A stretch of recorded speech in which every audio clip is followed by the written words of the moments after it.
Line তো পিছনে যায় না, পিছনে কেউ যায় না।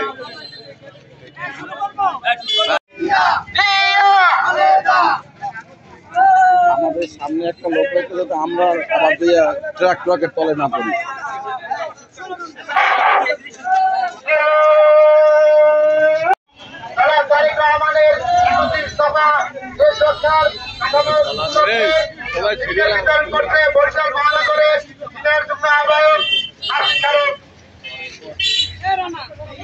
রানা কই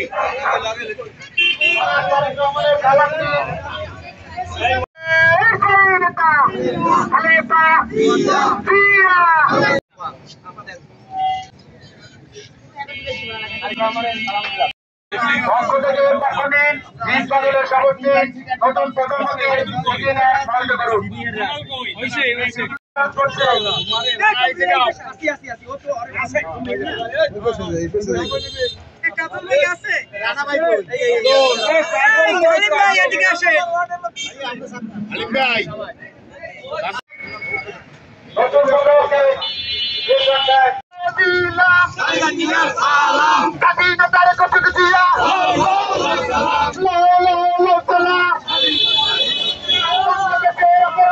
আমরা তারেক রহমানের পক্ষ থেকে রাষ্ট্র কাঠামো মেরামতের 31 দফা নিয়ে এসেছি।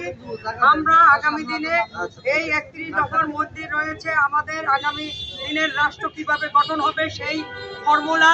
সেটা আমরা আজকে এই আমাদের আগামী দিনেও আমরা এই কর্মসূচি কন্টিনিউ পালন করব এবং আজকে আমরা এই 11 নম্বর ওয়ার্ডের নেতৃবৃন্দ এবং আশেপাশের যারা ওয়ার্ডের নেতৃবৃন্দ রয়েছে তাদেরকে নিয়ে আমরা এই 31 দফা আজকে মানুষের দ্বারে দ্বারে পৌঁছে দেওয়ার জন্য এসেছি।